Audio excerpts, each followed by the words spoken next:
चलिए सबसे पहले देखिएगा इकोनॉमी। अब दो चीजें हैं, एक जन कोई थोड़ा फ्रंट पे आइए, थोड़ा इंटरेक्शन रहेगा तो पढ़ाने में थोड़ा अच्छा लगता है। जी सर। ठीक है, जी सर, देखिए आप लोग कवर दे रहे हैं। ठीक है। सब लोग अब अगर जो चीजें देखते हैं कि एक होती है इकोनॉमिक्स, पहले तो ये डिफरेंट देख लीजिए, इकोनॉमिक्स और इकोनॉमी। ठीक, दोनों चीजें क्या है कि दोनों एक दूसरे से थोड़ा सा अलग हैं। एक इकोनॉमिक्स जो होती है वो क्या होता है कि हम किसी चीज को फार्मूलेट करते हैं और फार्मूला बना के उसे कहीं इंप्लीमेंट करते हैं। ठीक है, तो जो इकोनॉमिक्स है वो फार्मूला है, यानी कि एक हिसाब से अगर देखेंगे अकॉर्डिंग टू इकोनॉमी, कि माना जाता है कि जो इकोनॉमिक्स है वो एक प्रकार की साइंस है, एक सोशल स्टडी है, एक सोशल साइंस के रूप में हम उसे मान सकते हैं। लेकिन जो इकोनॉमी है वो क्या है कि वो जो सिद्धांत है उसको प्रैक्टिकली अप्लाई किया जाता है। Good evening sir. Good evening ma'am, सारे लोगों को गुड इवनिंग। जल्दी जल्दी आप लोग आ जाइए। सर अब स्टार्ट हो गई क्या सर क्लास? नहीं, बस अभी स्टार्ट ही करने जा रहे हैं। Okay sir. ठीक है, तो देखिएगा इकोनॉमी और इकोनॉमिक्स दोनों में बेसिक डिफरेंट क्या है। बेसिक डिफरेंट ये है कि इकोनॉमिक्स यानी अर्थशास्त्र, अर्थ का मतलब क्या होता है कि कोई ऐसी चीज जिसकी वैल्यू हो। तो हम हमेशा किसके लिए, अपने लाइफ के लिए वैल्यू लेते हैं। ठीक है, क्योंकि हमें जीना है। तो हमारे जीने के लिए तीन चीजें बहुत कंपलसरी हैं, एक रोटी, कपड़ा और मकान। ठीक है, तो इन सारी चीजों को अगर हम अप्लाइड करके देखें कि यानी जो अर्थशास्त्र और अर्थव्यवस्था, सबसे पहले तो हम देखते हैं कि अर्थव्यवस्था और अर्थशास्त्र दोनों में अंतर क्या है। अर्थशास्त्र वह विज्ञान है, यानी सोशल साइंस है, जिसमें सारे सिद्धांत यानी फार्मूला लिखे हुए हैं। और उस फार्मूले को हम लोग क्या करते हैं कि जब हम इकोनॉमी लेते हैं, ध्यान रखिएगा, इकोनॉमिक्स और इकोनॉमी, यानी जब हम अर्थव्यवस्था की बात करते हैं तो यहां पर हम उन सारे जो अर्थशास्त्र में हमने फार्मूले पढ़े थे उन सारी चीजों को हम यहाँ इंप्लीमेंट करते हैं, यानी अप्लाइड करते हैं। तो हम देखते हैं कि तब हमारी प्रैक्टिकल रूप में तैयार होती है क्या, अर्थव्यवस्था। यानी economic is the study of how society use scarce resources to produce valuable commodities and distribute them among different people. यानी कि अब देखें कि हम अर्थव्यवस्था की बात कर रहे हैं यानी इकोनॉमी की बात कर रहे हैं। इकोनॉमिक, देखिए क्या कंडीशन आती है कि दूसरा पॉइंट ये है कि अर्थशास्त्र की शुद्ध रूप में परिभाषा क्या है। अगर देखा जाए तो बहुत सारी चीजें ऐसी हैं जो अलग अलग विद्वानों के द्वारा अलग अलग परिभाषा दी गई है। देखिए, अर्थव्यवस्था की शुद्ध रूप से परिभाषा ये है कि किसी सरकार के द्वारा, यानी कि जो गद्दी पर बैठा है। अब अगर परिवार, एक छोटा एग्जांपल लीजिए आपके घर का, तो घर में गार्जियन कौन है। जो गार्जियन है वो आपके फादर हो सकते हैं, बड़े भाई हो सकते हैं, माता जी भी हो सकती हैं।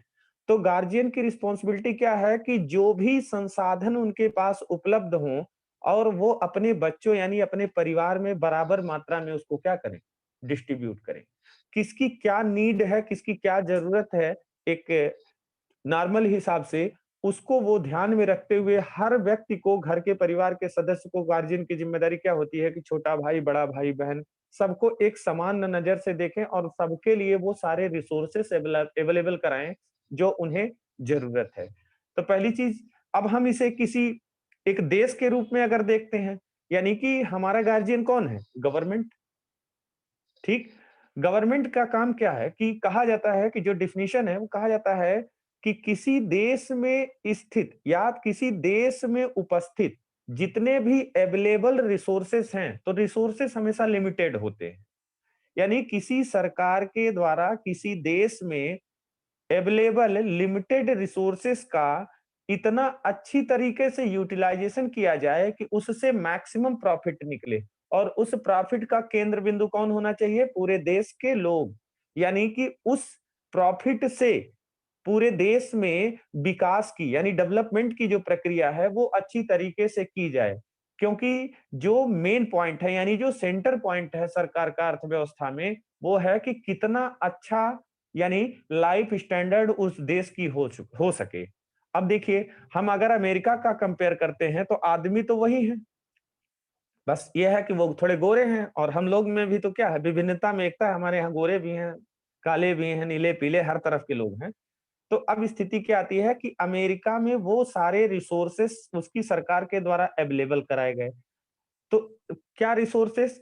अगर अच्छी सड़कें हैं, पानी की व्यवस्था अच्छी है, स्कूल अच्छे हैं, ये सारी चीजें जो हैं वो क्या करती हैं, कहीं ना कहीं पूरे देश के विकास में बहुत बड़ी क्या होती हैं, बहुत बड़ा कंट्रीब्यूशन करती हैं। तो हमने देखा कि अर्थव्यवस्था का शुद्ध रूप से मतलब क्या होता है कि किसी देश में उपस्थित जितने भी सीमित संसाधन हैं उनका इतनी अच्छी तरीके से विवेकपूर्ण दोहन किया जाए कि उसका लाभ पूरी जनता को मिल सके और जनता का जो जीवन स्तर है वो ऊंचा हो सके। यानी कि लिमिटेड रिसोर्सेस का इतनी अच्छी तरीके से यूटिलाइजेशन किया जाए कि मैक्सिमम प्रॉफिट आए और वो प्रॉफिट जो है वो देश के डेवलपमेंट में क्या हो, खर्च हो या कंट्रीब्यूट किया जाए।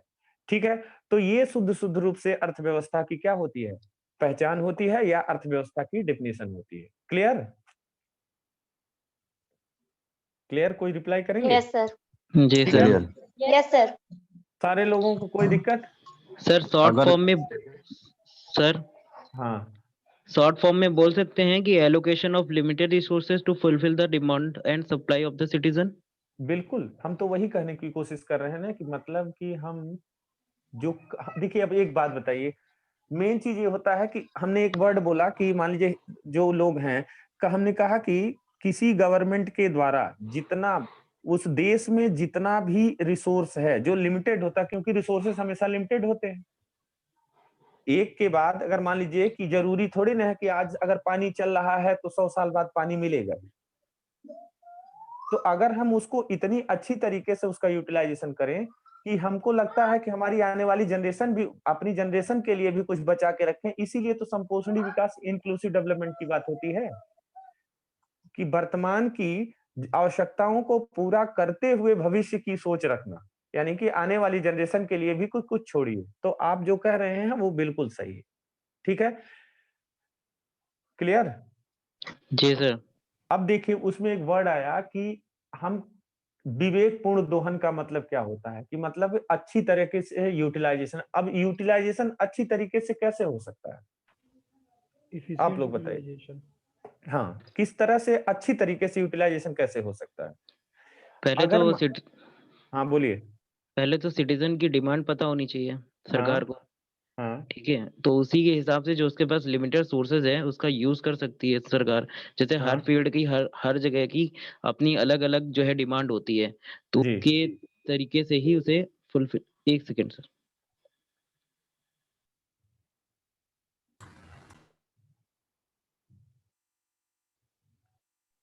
हेलो। हाँ जी, बोलिए। जी सर। मतलब पहले अगर सिंपली भाषा में बोले तो सबसे पहले तो हमें वहाँ की डिमांड पता होनी चाहिए। हाँ, अब डिमांड आप के एक हिसाब से आप ही। हाँ ठीक है, हम समझ रहे हैं। अब लोग आप लोग हिंदी वाले लोग कितने लोग हैं और इंग्लिश वाले कितने लोग हैं? English Hindi medium. वाले ज्यादा है सर। हिंदी वाले ज्यादा हैं सर। मोस्टली हिंदी वाले ही। अच्छा ठीक है, तो आप लोग एक काम करिए, एक डिफिनेशन लिखिए जरा। लिखना चाहेंगे? हाँ जी मैं सर, लिखा हूँ जी बोलिए। सर। सर। जी सर। हिंदी वाले लोग लिखें, अंग्रेजी वाले लोग छूट रहे होंगे तो तुरंत बोल देंगे। हाँ मैंने लिखिएगा। लिखा है सर, जैसे जो आपने बोला है उसके हिसाब से हाँ, लिखा है सर।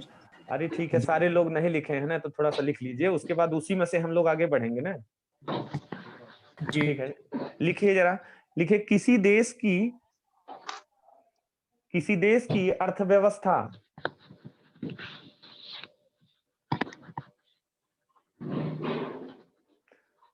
किसी देश की अर्थव्यवस्था का उद्देश्य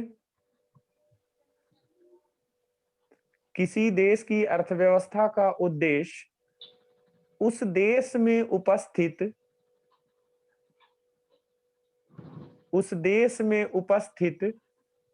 सीमित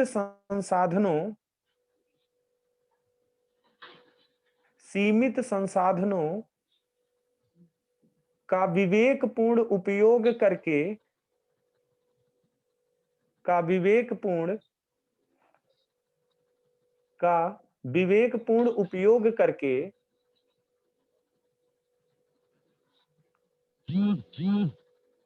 अधिकतम लाभ प्राप्त करना अधिकतम लाभ प्राप्त करना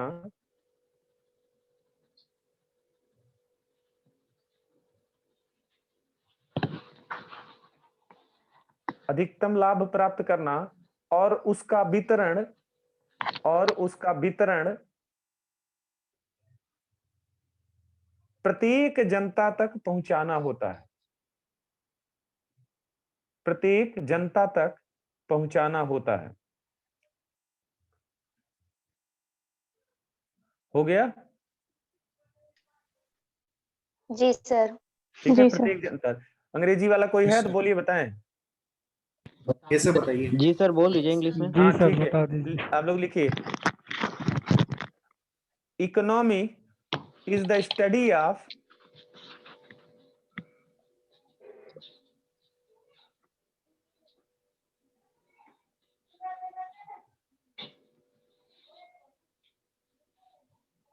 economy is the study of how societies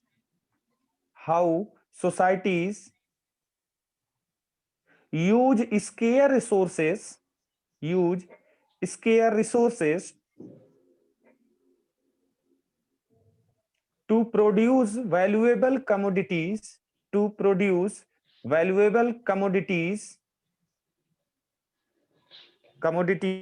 and distribute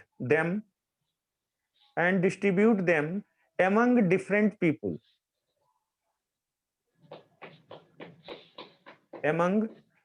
people. Clear हो गया? जी सर। ठीक है, अब आप लोग उसमें एक वर्ड है, हिंदी वाले लोग देखेंगे जिसमें लिखा हुआ विवेकपूर्ण। Yes sir. विवेकपूर्ण को जरा डिफाइन करिए, मतलब नीचे लाइए। विवेकपूर्ण का मतलब क्या है कि जैसे कहा गया, अब देखिए विवेकपूर्ण का मतलब हमने कहा कि कब करना है, उस पे विवेकपूर्ण लिख के उसके आगे एक लाइन खींचिए, उसमें 4 पॉइंट बनाइए कि विवेकपूर्ण कैसे क्या है। जो हमने कहा कि इतनी अच्छी तरीके से यूटिलाइजेशन का मतलब क्या, विवेकपूर्ण लिखिए। जी सर, लिख लिया। अब विवेकपूर्ण में पहला पॉइंट है, देखिए विवेकपूर्ण कैसे कर सकती है सरकार। अब देखिए मान लीजिए किसी देश की जनसंख्या 100 है, किसी देश की जनसंख्या 100 है और वहां पर इसका मतलब कि डिमांड कितनी हो गई 100 की, और सप्लाई कितने कर दिए 150 कर दिए। या अगर किसी देश की जनसंख्या 100 है यानी डिमांड 100 है और सप्लाई कर दिए 50 की, तो ये बताइए कि मिसमैच हो रहा है ना? जी सर। यस। ठीक है, तो इसका मतलब कि पहला जो विवेकपूर्ण में आ रहा है, कितना करना है, क्या उत्पादन यानी प्रोडक्शन और डिस्ट्रीब्यूशन। ठीक है, तो पहला मांग पॉइंट और है। पूर्ति बराबर। हाँ, तो अब देखिए मांग और पूर्ति बराबर नहीं, हमने क्या बोला कि हाँ वो होना चाहिए, लेकिन हाँ, फर्स्ट पॉइंट। जो विवेकपूर्ण वर्ड है उसमें पहला पॉइंट क्या आ रहा है कि कितना करना है। कितना पहले वर्ड लगाइए, क्वेश्चन मार्क, कितना। हो गया? जी सर। यस हो सर। गया। अब ये बताइए कि अगर हम दूसरा पॉइंट लिखिए कब, दूसरा पॉइंट उसमें लिखिए कब। जी सर। ठीक है, जी अब सर। कब हो गया ये बताइए कि अगर मान लीजिए सरकार क्या चाह रही कह रही है कि हमें डिसाइड करना पड़ेगा ना। अब ये बताइए ठंडी में अगर हम कोल्ड ड्रिंक लॉन्च कर दें तो क्या सही समय है? नहीं। नहीं सर। नहीं सर। ठीक है, तो इसका मतलब विवेकपूर्ण में कब भी तो आएगा ना। जी। Yes sir.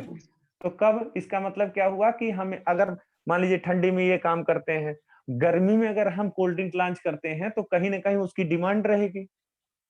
हम्म।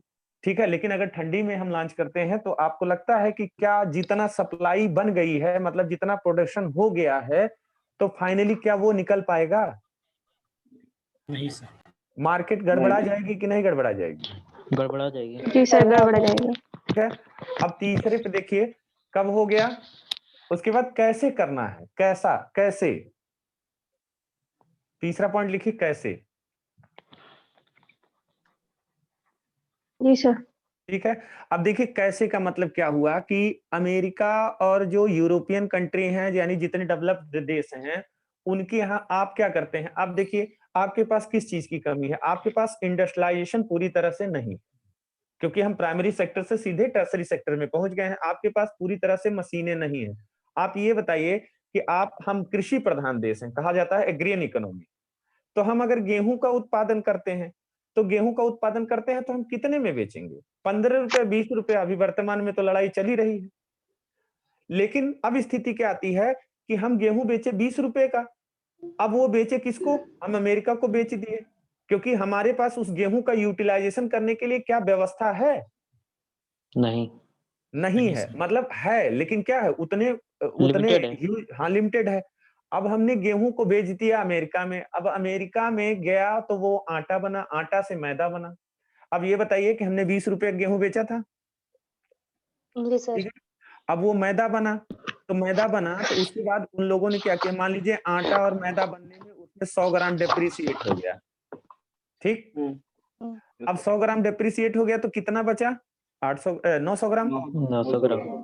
अब मान लीजिए उस 900 ग्राम का हम क्या करेंगे? बिस्किट बनाएंगे, ठीक है? मान लीजिए उसमें लेबर कास्ट, मशीन चार्ज और उसके बाद तमाम इलेक्ट्रिसिटी, जो भी जो उसको प्रोड्यूस करने में जो खर्चे आते हैं, एक्सपेंस, वो मान लीजिए 100 ग्राम हम निकाल देते हैं। हम पैसा अभी नहीं लगाए, इसलिए गेहूं में से ही डेप्रिसिएट करते जा रहे हैं, ठीक है? तो पहले तो हमने आटा बनाया, तो आटा में क्या 100 ग्राम भूसी निकल गई, मान लीजिए वो उसका चार्ज हो गया मशीन का। अब उसके बाद हमने बिस्किट बना दिया। बिस्किट बनाए तो 100 ग्राम हमने लेबर कास्ट, मशीन चार्ज और ट्रांसपोर्टेशन कास्ट, ये सारी चीजें निकाल दी। अब ये बताइए कितना बिस्किट कितना बना? 800 ग्राम। 800 ग्राम। 800 अब ग्राम। अब वर्तमान में ये बताइए कि 800 ग्राम, अगर क्योंकि गेहूं का दाम बेचा तो हमने 20 रुपए में था, 20 रुपए। और अब ठीक है 1000 ग्राम बेचा। अब वो फाइनली जो प्रोड्यूस होके आ रहा है आउटपुट, वो कितना आ रहा है? 800 ग्राम। 800 ग्राम। अब ये बताइए, आप नॉर्मली कंडीशन में अमेरिका वाला बिस्कुट तो हमको नहीं लगता है कि कोई खाता है यहाँ पे, ठीक है? लेकिन देशीय बिस्कुट खाते हैं आप लोग। ये बताइए 50 ग्राम का बिस्किट कितने में खरीदते हैं आप लोग? 10 रुपए। 10 रुपए सर। 10 रुपया। अब ये बताइए कि कितने ग्राम बिस्कुट बचा हुआ है? 800 ग्राम, ठीक? 700 बच गया। और आपने ही स्वीकार किया है कि 50 ग्राम हम खाते हैं कितने का? 10 रुपए 10 का। 10 रुपए का। अब जरा जोड़ो कितने का हुआ बिस्किट, तो 100 ग्राम का 20 रुपया हो गया। 20 रुपए हो गया सर। 100 ग्राम का 8 दूनी 16। 160। बेचा कितने का था हमने? 20 रुपए। 20 रुपए में सर। अब बेच कितने में, बिक रहा कितने में हमारे देश में आके? 160। 160 रुपए में। अंग्रेजों वाली स्टाइल है वही, जब दादा भाई नौरोजी लिखे थे द वेल्थ, क्या बोलते हैं, poverty and British rule in India, कि भारत से अंग्रेज क्या कर रहे हैं? कपास खरीद के लेके जा रहे हैं, और कपास खरीद के लेके जा रहे हैं। 1 किलो कपास हमको 20 रुपए में बेच दिए हम इनको, और उधर से वो लीलन का 2 शर्ट बना के ले आके जवाहरलाल नेहरू को 1800 रुपए के 2 शर्ट बेच रहे हैं, ठीक है? अब ये बताइए, अब एक बात बताइए कि हमने कितना कमाया उनसे? 20 रुपया। 20 और रुपए। और वो कितना ले लिए यहाँ पे? क्योंकि भाई देखिए पहले भी वीआईपी लोग थे। जब हम लोग यहाँ अभी देखिए लखनऊ में आए हैं, आप लोग दिल्ली गए हैं, तब वो सब महात्मा गांधी, जवाहरलाल नेहरू, ये सब इंग्लैंड जाके पढ़ रहे, ठीक है? और हम लोग भी अभी तो इंडिया छोड़ के बाहर नहीं जा पाए, पूरा इंडिया नहीं घूम पाए हैं, जी सर। ठीक है? तो तब भी वीआईपी लोग थे, रजवाड़े थे, राजा थे। महात्मा गांधी जो थे वो दीवान के बेटे थे, रियासत थी। दीवान का मतलब क्या? रेवेन्यू वाले जो अधिकारी हैं उन्हीं के पुत्र थे, आईआरएस रैंक के अधिकारी थे, ठीक है? तो अब यहाँ पर देखिए कि जो बिस्किट आया हमारे पास वो कितने में बिका? 160 रुपए में। और देखिए अब मुद्दा क्या है कि हम तीसरा पॉइंट क्या बोले थे? कितना, कैसे? कब और कैसे। अब कैसे? देखिए, हाँ, अब देखिए कि 160 रुपए का जो बिस्कुट आ रहा है, इसका मतलब इसकी कास्ट पड़ रही है 10 रुपया, ठीक है? 50 ग्राम की। अब अगर मान लीजिए कि भारत में भी तो कंपनियां हैं, ठीक? Yes sir. भारत में भी कंपनियां हैं, लेकिन क्या जिस तरह से अमेरिका की एडवांस टेक्नोलॉजी वाली कंपनी है, उस तरह की भारत में कंपनी है? नहीं सर।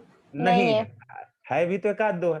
अब ये बताइए कि हमारी जो मशीन है वो 1 घंटे में, 10 घंटे में 100 पैकेट बिस्किट बनाती है, ठीक? तो ये बताइए कि अगर 1 घंटे का चार्ज, 10 पैकेट बिस्किट यानी 10 घंटे काम करने का चार्ज जो है, वो एक जो लेबर है या मजदूर है जो काम कर रहा है, वो लेता है 10 रुपया, यानी एक पैकेट पे 1 रुपया ले रहा है, ठीक? और मशीन 1 घंटे में कितना प्रोड्यूस कर रही है? 10 पैकेट। ठीक है। जी सर। अब 10 पैकेट मशीन प्रोड्यूस कर रही है 1 घंटे में, लेकिन अमेरिका वाली मशीन 1 घंटे में 100 पैकेट बिस्किट प्रोड्यूस कर रही है। तो इसका मतलब कि आपसे कितना ज्यादा कम कॉस्ट लगेगा उसका? 10 गुना ज्यादा। 10 गुना कम हो जाएगा। ठीक है। तो हमारे यहाँ जो लेबर है वो 10 घंटे में 100 पैकेट बिस्किट बनाता है। अब यहाँ पर स्थिति आती है कि यहाँ अगर अमेरिका वाली मशीन चलेगी तो ये 10 घंटे में कितना बनाएगी? 10,000 बनाएगी? यस नहीं सर। सॉरी, नहीं 1000 जैसे सर। 1,000 1000 बनाएगी। 1000 1000 बनाएगी। अब ये बताइए कि हमको लग रहा है कि जो लेबर की कॉस्ट है भारत में वो 1 रुपया पर 50 ग्राम पे पड़ रही है, 1 पैकेट बिस्कुट पे। लेकिन जो लेबर की कॉस्ट अमेरिका में है, क्योंकि उसकी मशीन 10 घंटे में कितना बना दे रही है? 1000। ठीक, तो 1000 बना दे रहे, तो इसका मतलब लेबर चार्ज कितना लगेगा? 10 पैसा तो 10 हुआ। पैसे। 10 पैसे 10 ठीक। पैसे। हाँ, 10 पैसा हुआ। और जो यहाँ की मशीन जो बिजली का बिल जो एक्सपेंस ले रही है, वो ले रही है 1 रुपया मान लीजिए 10 घंटे में, लेकिन अमेरिका वाली मशीन भी टेक्नोलॉजी ज्यादा है, उसका उसका कितना पड़ेगा? उसका भी 10 पैसा पड़ेगा।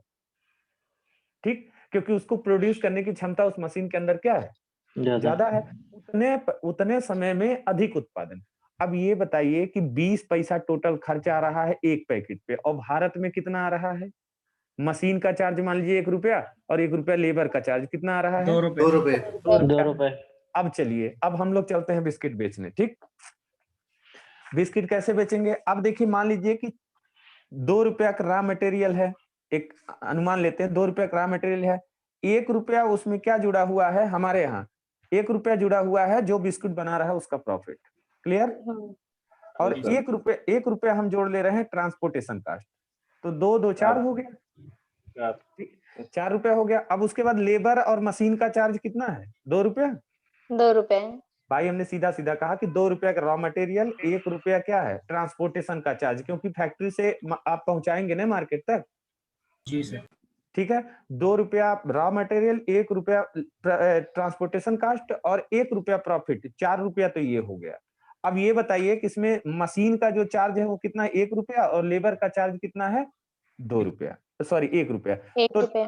4 में 2 जोड़ दिया जाए तो टोटल कितने का हो गया? 6 रुपया। 6 रुपए का। अब अमेरिका का बिस्कुट आ रहा है, देखिए मार्केट एक के है, उसका लेबर कास्ट कितना लग रहा है? 2 रुपया उसका भी मान लीजिए लग रहा है। ठीक, उसकी उसका सर मशीन 10 पैसे। हाँ, उसका लेबर सॉरी उसका रॉ मटेरियल 2 रुपया का लग रहा है, मान लीजिए 50 ग्राम बनाएगा ना वो भी। जी सर। जी सर। लेकिन ये भी ध्यान रखिए, अब उसके बाद उसकी मशीन कितना ले रही है? आपसे 10 गुना कम ले रही है। उसकी मशीन जो मशीन चार्ज है वो 10 गुना कम ले रही है। तो आपकी जब 1 रुपया ले रही है तो उसकी 10 पैसा ले रही है। 10 पैसा। Yes sir. ठीक है। और उसके लेबर का भी चार्ज कितना पड़ रहा है? 10 10 पैसा 10 पड़ रहा पैसा। है। तो 2 रुपया 20 पैसा ये हो गया, 2 रुपया 20 पैसा बन गया। अब उसके बाद क्या है कि 1 रुपया अगर मान लीजिए ये प्रॉफिट, 2 रुपया प्रॉफिट ले लेते हैं तो कितना हुआ? 4 रुपया 40 पैसा। 20 पैसा। 20 4 रुपए 20 पैसे। हाँ, 4 रुपये 20 पैसा। और मान लीजिए कि ट्रांसपोर्टेशन का इनका इतना लग रहा है, कितना? मान लीजिए इनका ट्रांसपोर्टेशन का लग रहा है, फिर भी वही रख लीजिए, 1 रुपया लग लीजिए, तो कितना हुआ? 5 रुपया 20 20 पैसे। 5 रुपया 20 पैसा। 20 पैसा ठीक, तो ये बताइए कि ये प्रॉफिट कितना ले रहा है? 4 रुपए 80 पैसा। नहीं नहीं नहीं नहीं नहीं, देखो 2 रुपया 20 पैसा हमने जोड़ा था रॉ मटेरियल और लेबर का और मशीन का। ठीक है, 2 रुपया हमने प्रॉफिट जोड़ा था, तो कितना हो गया? 4 रुपया 20 पैसा। 1 रुपया हम रख लेते हैं ट्रांसपोर्टेशन, तो कितना हो गया? 5 रुपया 20 पैसा। आप ये बताइए आपका जो बिस्कुट है वो कितने में है मार्केट में? 6 रुपये। 6 रुपए। और उसी वही मार्केट में आ गया 5 रुपया 20 पैसा में दूसरा वाला बिस्कुट। ये बताइए आप कौन सा लेना पसंद करेंगे? 80 पैसा। 5 रुपया 20 पैसा 5 रुपए 20 पैसे। 5 रुपया 20 पैसा। ये बताइए कि हम कितना प्रॉफिट कमा रहे हैं? 1 रुपया। 1 रुपए। और वो कितना प्रॉफिट कमा रहा है? 2 रुपए। 2 रुपया। इसका मतलब ये बताइए कि अब अगर वो यहाँ पर स्थिति ये आ गई कि 5 रुपया 20 पैसा में उसका बिस्किट है और 6 रुपया में हमारा बिस्कुट है, तो हम लोग खरीदेंगे क्या? अमेरिका वाला ही सामान खरीदेंगे ना। जी सर। ठीक है, और वो हमसे सस्ते में 20 रुपए में गेहूं भी खरीदा और हमारे ही मार्केट में ला के क्या हमको बेच भी दिया। और 2 रुपया वो प्रॉफिट भी कमा लिया। अब Profit मान लो भी कि लेगा। भारत सरकार उससे कंपटीशन करना चाहती है तो उसको क्या करना पड़ेगा?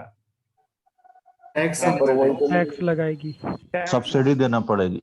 सब्सिडी देना पड़ेगा। ठीक है, इम्पोर्ट ड्यूटी लगाना पड़ेगा। ठीक है। सब्सिडी। और किसी चीज पे टेक्नोलॉजी को बढ़ावा देगी बस, सर। नई आई थिंक नई तकनीक सर। सबसे नॉर्मल वे में सबसे पहले तो टेक्नोलॉजी को बढ़ावा देगी ना। ठीक है, टेक्नोलॉजी को बढ़ावा देने के लिए क्या उपाय करना पड़ेगा? एफडीआई एक उपाय है। हाँ R&D सर, में है। इन्वेस्ट करना पड़ेगा। जी सर। ठीक है, तो इसका मतलब, तो अब देखिए स्थिति क्या आ रही है कि अगर एफडीआई हो रही है तो इसका मतलब कि नए नए इन्वेस्टर आ रहे हैं। ठीक है, और जब भारत में बनने लगेगा तो हमको लग रहा है कि जब वो भारत में बनने लगेगा तो ट्रांसपोर्टेशन कास्ट हट जाएगी ना, जी। और हम भी धीरे धीरे क्या करेंगे, हम भी धीरे धीरे उस नई टेक्नोलॉजी का प्रयोग करेंगे। तो यहाँ स्थिति क्या आ जाएगी, हम भी धीरे धीरे अब अमेरिका वाला प्रोडक्ट हम भी अपने यहाँ क्या करना शुरू कर दिए, प्रोड्यूस करना स्टार्ट कर बना। देंगे। तो हमने देखा कि कितना करना है, ये भी गड़बड़ाना नहीं चाहिए। कब करना है, कि ठंडी गर्मी बरसात कैसे करना है। तो कैसे करना, तो इसका मतलब कि सरकार के पास दिमाग होना चाहिए, सोचना चाहिए कि ये चीजें हम कैसे करें। ठीक है, अब बीएसएनएल आई तो बीएसएनएल के लिए लोग सुबह 4 बजे से लाइन लगाते थे। ठीक है, कि हाँ सिम मिल जाए। उसके बाद वोडाफोन, आइडिया, एयरटेल, दुनिया भर की सारी चीजें सरकार ने एंट्री दे दी कि आओ, और कंपटीशन करते करते बीएसएनएल अपना शांत हो गए, ये लोग अपना चला रहे। यही तो है दिमाग। ठीक, अब कैसे, यानी कि तीसरा पॉइंट हो गया कैसे का मतलब समझ गए ना, कि किसी गवर्नमेंट को जो पॉलिसी बनानी है कि भारत में विकास की रफ्तार और जो प्रोडक्शन डिस्ट्रीब्यूशन करना है उसको उसमें दिमाग लगा के एक व्यवस्थित क्रम में नई टेक्नोलॉजी का भी प्रयोग करे, एफडीआई का भी प्रयोग करे, कुछ कानूनों में सुधार करे। तो ये सारी प्रक्रिया क्या है, विवेकपूर्ण है ना, उसी में से निकल रहे हैं। अब देखिए चौथा पॉइंट लिखे गया कहां, चौथा पॉइंट होगा कहां। ठीक, यहां तक सबको क्लियर है? जी सर। जी सर। ठीक है, जी सर। अब देखिए कहां। अब अगर मान लीजिए, अब कहां पे थोड़ा दिमाग लगाइए कि हमको प्रोडक्शन करना है, डिस्ट्रीब्यूशन करना है, तो कहां। अब ये बताइए कि गांव में अगर पेम्पर लॉन्च कर दें जो नहीं एरिया है, चलेगा। तो क्या लगता है आपको कि जितनी सप्लाई किए हैं उतनी डिमांड हो पाएगी? क्योंकि गांव के लोग तो नहीं बस सर। समझ लीजिए अपने बच्चों को पेम्पर की तो बातें छोड़ दीजिए, पैंट भी नहीं पहनाना चाहते। Right sir.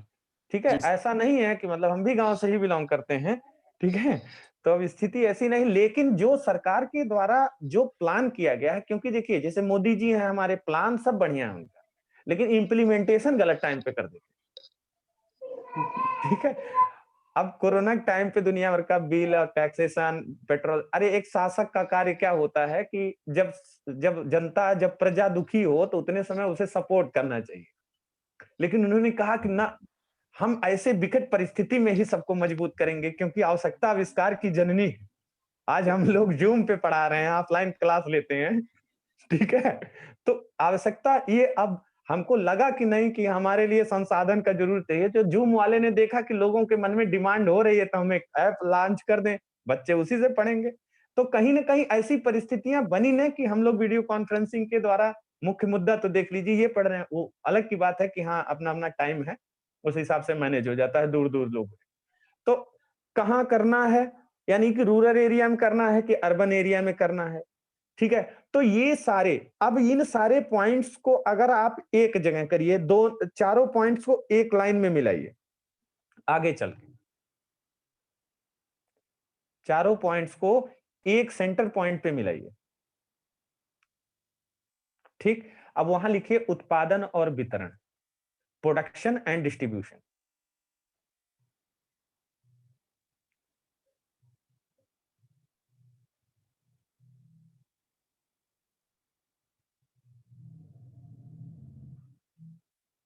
Production and distribution हो गया। जी सर। आप लोगों को इतना कॉन्सेप्ट समझ में आया? Yes sir. क्लियर हो गया ना? अब देखिए स्थिति क्या आ रही है कि अब हमने देखा कि अर्थव्यवस्था का हमको खुल के मतलब आ गया कि कोई गवर्नमेंट अगर बैठती है किसी देश की सरकार के द्वारा, वहां पर उपस्थित सीमित संसाधनों का विवेकपूर्ण दोहन करके मैक्सिमम लाभ कमाया जा सकता है और उस लाभ को जनता के ऊपर क्या है, खर्च किया जा सकता है। तो अब यहाँ स्थिति आई कि हाँ ये सारी चीजें हो गई। तो हमने देखा कि अब हम मुद्दे पे आए हैं, कौन से, उपभोग और वितरण के मुद्दे पर आए हैं। ठीक है, चलिए अब आप लोग हेडिंग डालिए। सर उपभोग या उत्पादन? जी हाँ, उत्पादन और उपभोग भी लिख लीजिए, कंजप्शन भी लिख लीजिए। सर कंजप्शन दोनों अलग अलग हो जाते हैं सर, दोनों का दोनों। कंजप्शन तो अलग हो जाएगा ना। हाँ सर, नहीं, बिल्कुल। देखिए अगर आप उपभोग की बात करते हैं तो उपभोग में क्या है, उपभोग में हम जैसे मान लीजिए कि भारत तंबाकू और चाय के उत्पादन में दुनिया का सबसे नंबर 1 देश है सर। उतना कंजप्शन तो ना होता है सर। हाँ ठीक है, लाइट थोड़ी कट गई है, हम अंधेरे में हैं, इसलिए आप लोग परेशान ना होइएगा, आवाज तो जा ही रही होगी। यस सर, आवाज यस सर आ रही है। ठीक है, दाल के उत्पादन में है ना सर, जितना उत्पादन है उससे ज्यादा ही कंजप्शन है। तब कंजप्शन की बात आएगी तो हम कंजप्शन, देखिए ये यहाँ उपभोग भी आप लोग लिखेंगे, कंजप्शन भी लिखेंगे, प्रोडक्शन, डिस्ट्रीब्यूशन एंड कंजप्शन तीनों लिखिए। ठीक है, कंजप्शन क्यों लिखेंगे, अब देखिए भारत जो है वो काली चाय के उत्पादन में विश्व का नंबर 1 देश है। अभी पीछे 2-3 साल में नंबर 1 ही था, वर्तमान का स्टेटस अभी हमको थोड़ा सा ध्यान नहीं है। तो मान के चलते हैं कि तंबाकू और चाय के उत्पादन में भारत, काली चाय के उत्पादन में भारत नंबर 1। लेकिन अब यह ध्यान रखिए, कंजप्शन का मतलब क्या, उपभोग। जब हम क्या करेंगे, यहां भी तो होना चाहिए कि विवेकपूर्ण उपभोग किया जाए, क्यों? जी सर। अब ये बात बताइए कि जब हम बात में देखते हैं कि हम चाय तभी बेचेंगे जब हमारे पास एक्स्ट्रा रहेगा ना। जी सर। अब यहाँ हर बात पे तो चाय पीने के लिए चले जाते, 2 मिनट की बात करनी होती तो कहेंगे चलो चाय पीते हैं, हम नहीं बात कर लेंगे। अब यहाँ बताइए कि जब हर बात पे चाय पीना रहता है, तो हर बात पे चाय पीना रहता है तो अनायास दिन भर में हम 4-6 चाय पी जाते हैं। ठीक है, तो हम देखते हैं कि हम, और बात रही तंबाकू और ये टोबैको वाले प्रोडक्ट की, इसका भी उपभोग हम बहुत जबरदस्त करते हैं। तो इसका मतलब क्या हुआ कि हम यहाँ पर लिमिटेड, जनता की बात कर रहे हैं, यहाँ पर हम लिमिटेड अपनी चीजों का उपभोग नहीं करते हैं, मैक्सिमम कर देते हैं, आवश्यकता से अधिक कर देते हैं। तो अगर हम क्या किसी सरकार के द्वारा उस देश में उपभोग को भी थोड़ा सा क्या किया जाए, एक लिमिटेड उसमें किया जाए, तो क्या आपको नहीं लगता है कि हम वो सरप्लस हो जाएगा, और सरप्लस हो जाएगा तो हम एक्सपोर्ट कर सकते हैं। सर एक्सपोर्ट तो कैसे, एक्सपोर्ट तो मेन है। हाँ फॉरेन एक्सचेंज हमें मिलेगा। हाँ, सरप्लस में क्या है ना, जो प्राइजेस हैं वो बहुत डाउन हो जाएंगे और जो आगे की जो चेन है उसमें काफी लॉसेस होंगे। अब ये बताइए, दाल का उत्पादन होता है हमारे यहाँ, ऐसा होता है। दाल का होता है, और दाल हमको खरीदनी पड़ती है। जी सर। ठीक है, लेकिन तंबाकू का उत्पादन और चाय, काली चाय का उत्पादन जब बहुत ज्यादा होता है, बहुत ज्यादा होता है, लेकिन हम उसी तरह से, आप अपनी प्रवृत्ति देखिए, अपने घर की ही प्रवृत्ति देखिए, हम किसी को पानी पिलाने के बाद चाय पिलाते हैं, 10 बार 10 लोग आएंगे तो चाय पिलाया जाएगा। ठीक है, अगर हम उसे एक शेड्यूल में लेके चलें, क्या हम उसको अच्छी तरह से यूटिलाइजेशन नहीं कर सकते हैं? अगर हम अच्छी तरह से उसका यूटिलाइजेशन कर सकते हैं, तो इसका मतलब कि जब ओवरऑल देश के लोग कर सकते हैं, तो स्थिति क्या आती है कि हमारे पास उसकी सरप्लस की, जो कहें कि दाम घट जाएगा। अरे दाम जब हम बेच ही नहीं रहे हैं तो दाम बढ़ने और घटने की बातें ही नहीं है।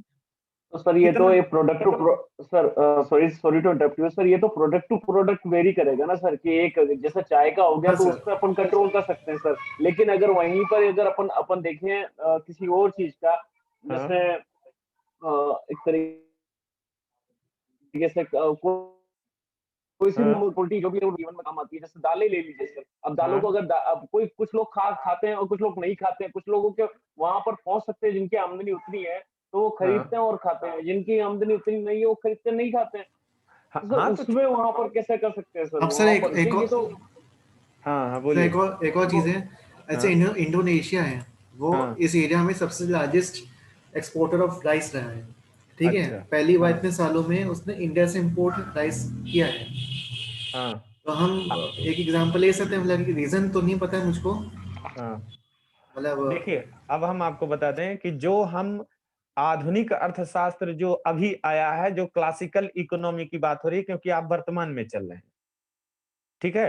अर्थव्यवस्था, अर्थशास्त्र की जो व्यवस्था है वर्तमान में वो बदलती जाती है, तो इसलिए ध्यान रखिएगा, कहा जाता है कि आधुनिक अर्थशास्त्र में कई नई व्याख्याएं जुड़ गई हैं, जिसमें रेवेन्यू भी आएगा, जन कल्याण भी आएगा, इंटरनेशनल ट्रेड भी आएगा, और फॉरेन एक्सचेंज भी आएगा, और बैंकिंग भी आएगा। इसका भी यहाँ पर काम किया जाता है। लेकिन देखिए, जो इसके अंतर्गत जो मुख्यतः 3 चीजें आती हैं, वो आएगा प्रोडक्शन, डिस्ट्रीब्यूशन एंड उपभोग, हाँ, कंजप्शन आएगा, ठीक है। तो ये ध्यान रखिएगा कि कंजप्शन को जोड़ लीजिए, वो आपके हिसाब से नहीं चल पाएगी, तो इसलिए आंसर अगर देना होगा तो आप कंजप्शन को भी जोड़ लीजिएगा, और इसको अगर दिक्कत होगी तो आप कहीं सर्च करके देख लीजिएगा कि कंजप्शन को लिया जाएगा। क्योंकि अगर हम कंजप्शन को अधिक मात्रा में कर लेते हैं तो बॉस, हम चीजों को एक्सपोर्ट कर सकते हैं दूसरे देश में।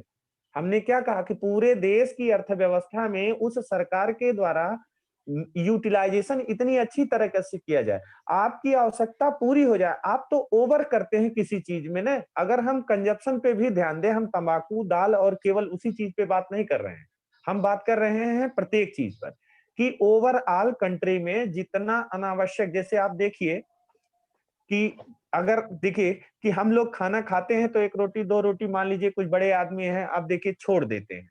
अब किसी के पास भोजन नहीं है, तो अगर वो अच्छे तरीके से यूटिलाइज करें, तो जो चावल और जो रोटी बर्बाद हो रही है, क्या उसका दूसरी जगह यूटिलाइजेशन नहीं हो सकता है? हो सकता है सर। सर कह सकते हैं जैसे उत्पादन कहाँ, कितना, कब और कैसे करना है, वैसे ही उपभोग भी कहाँ, कितना, कब और कैसे करना है। बिल्कुल मैम, यही चीजें हम बताने की जी, कोशिश कर इसीलिए रहे ये हैं। तो इंक्लूड होगा। इसका मतलब ये तीनों इंक्लूड रहेगा। क्लियर? ठीक है। अब यस सर। देखिए, अब समझ में आ गया होगा कि इसमें कोई कंफ्यूजन ना होनी चाहिए। आप इसमें तीनों आएगा, क्योंकि अगर आप प्रैक्टिकली में देखेंगे तो अगर हम एक तरफ बचत करेंगे, क्योंकि बिना बचत के इन्वेस्टमेंट नहीं हो सकता है, एक तरफ सेविंग चाहिए तभी इन्वेस्टमेंट होगा, तभी प्रोडक्शन होगा, और तभी एक्सपोर्ट हो सकता है, ठीक है। क्योंकि आपके पास अगर सेविंग नहीं रहेगी तो आप इन्वेस्ट कहाँ करेंगे, और अगर इन्वेस्ट नहीं करेंगे तो प्रोडक्शन नहीं हो पाएगा। अब देखिए, अगर मान लीजिए कि जो लोग कंजप्शन नहीं कर रहे हैं, यानी कि जो लोग अधिकतर अन्न बर्बाद कर रहे हैं, मान लीजिए उनके पास सारी व्यवस्था है, वो खा रहे हैं और अधिक अन्न बर्बाद कर रहे हैं, तो सरकार को किसके लिए प्रोटीन की आवश्यकता हर व्यक्ति को है, तो दाल किसके लिए मंगाना पड़ रहा है? जो लोग निचले स्तर में हैं, जिनको दाल की पहुंच, प्रोटीन की पहुंच नहीं मिल पा रही है, क्योंकि न्यूट्रिशन देना सरकार की जिम्मेदारी है, अब तमाम प्लानिंग भी चल चुकी है, तो उनके लिए दाल का उत्पाद, दाल तो क्या है, घट जा रही है, प्रोटीन की मात्रा है ही नहीं, लेकिन तब सरकार क्या कर रही है, बाहर से इंपोर्ट कर रही है। समझ में आ रहा है ना? Yes sir. Yes sir. ठीक है, बाहर से इंपोर्ट कर रही है। अब ये बताइए, जो लोग बर्बाद कर रहे हैं खाने को, अगर वो लोग बर्बाद न करें, अच्छी तरीके से पूरे देश के यूटिलाइज करें, तो क्या वो जो दाल और चावल बच रहा है, उसमें ये जो बाहर से मंगा के खिलाया जा रहा है, इनको हम अपनी थाली से कंट्रीब्यूट कर सकते हैं, नहीं कर सकते? यस सर, कर सकते यस हैं। सर। ठीक है, तो जब हम इनकी रिक्वायरमेंट को फुलफिल कर देंगे तो हमें इंपोर्ट करने की जरूरत होगी? बोलिए। तो जब हम नहीं सर। हम कर सकते हैं ना कंजप्शन के माध्यम से, जी सर। ठीक है। अब अगर हमको इंपोर्ट करने की जरूरत नहीं होगी, तो जो पैसा हमारा देश से बाहर जा रहा है वो हमारा बचा, बच गया सर। Yes sir. और देश अगर में रहेगा। उस पैसे को हम उन गरीबों के शिक्षा, स्वास्थ्य और विकास पे लगा दें, तो क्या यही तो उद्देश्य है अर्थव्यवस्था का? जी सर। तो क्लियर हो गया ना? हाँ जी सर। ठीक है, तो बिल्कुल कंफ्यूजन में मत रहिएगा। अब देखिए, यहाँ पर मुद्दा क्या आया कि जो विवेकपूर्ण दोहन है, उसमें कब, कहां, कैसे और कितना करना है और क्या करना है। आगे लाइन आप लोगों ने एक केंद्र बिंदु बनाया होगा, सेंट्रल पॉइंट ना। Yes sir. तो इसका मतलब कि उसमें क्या क्या करना है, उसमें प्रोडक्शन और डिस्ट्रीब्यूशन और कंजप्शन, ये कौन करेगा? अब आप लोग लिखिएगा अर्थव्यवस्था के प्रकार, टाइप्स ऑफ इकोनॉमी। हम आप लोगों को देखिएगा पूरा फॉर्मेट पढ़ाते जा रहे हैं, जो प्रैक्टिकली में आपके दिमाग में बैठ जाएगा, और आप किताब को खोलोगे हर चीज समझ में आ जाएगी। ठीक है। इकोनॉमी में सबसे बड़ा मेन मुद्दा ये होता है कि आपको अंडरस्टैंड बहुत अच्छी तरीके से करना है, रट के इसमें कुछ नहीं हो सकता है। तो इसीलिए इसकी थोड़ी लैंग्वेज जो थोड़ी होती है वो टेढ़ी होती है। तो इसका सबसे बड़ा मेन मुद्दा ये है कि आप प्रैक्टिकली में इसे समझ लें। अर्थव्यवस्था के प्रकार, ठीक है। तो अब पहली चीज आती है कि अर्थव्यवस्था कितने प्रकार की होती है। ये बताइए कि एक राज्य है या एक देश है, उसमें कौन दो लोग रहते हैं? शासक और जनता। शासक और जनता। तो अब वितरण किसको करना है? जनता गवर्नमेंट। उत्पादक को। उत्पादक को वितरण नहीं करना। उत्पादक मतलब प्रोड्यूसर होता है। कंज्यूमर को। जो गवर्नमेंट है, जो वहाँ पर का शासक है, उसे करना है। चलिए देखिए हम बताते हैं। देखिए जनता पहले को के करना है ना फिर। हाँ जनता के लिए किया जाएगा, मतलब जनता को ही किया जाएगा। तो अब सर यहाँ गवर्नमेंट पर करेगी ना। देखिए अब वही बताने का प्रयास कर रहे हैं। अर्थव्यवस्था के प्रकार, टाइप्स ऑफ इकोनॉमी। अब देखिए इसमें आप लोग लिखिएगा, अर्थव्यवस्था के प्रकार में लिखिएगा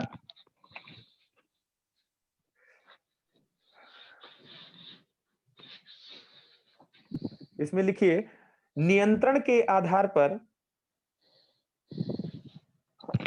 नियंत्रण के आधार पर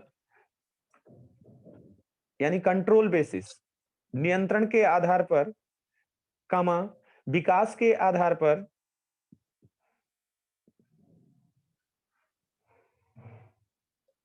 विकास के आधार पर तथा वैश्विक संबंधों के आधार पर यानी इंटरनेशनल रिलेशन के आधार पर, नियंत्रण के आधार पर, विकास के आधार पर और वैश्विक संबंधों के आधार पर,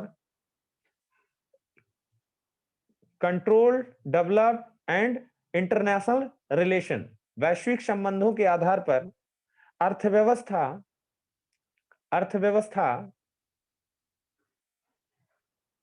अर्थव्यवस्था निम्न प्रकार की होती है। निम्न प्रकार की होती है।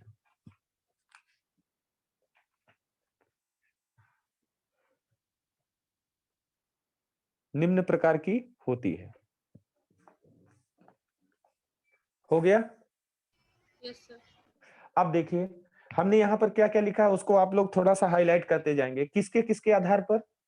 नियंत्रण के आधार पर, विकास के आधार पर, control, development and international relationship. हाँ ठीक है। अब देखिए नियंत्रण का मतलब क्या है कि किसका नियंत्रण करना है? रिसोर्सेज का। हाँ रिसोर्सेज। अभी वही लिखवाए हैं क्या, विवेकपूर्ण जो लिखवाए उसमें लिखवाए हैं ना, प्रोडक्शन, डिस्ट्रीब्यूशन एंड कंजप्शन। ठीक।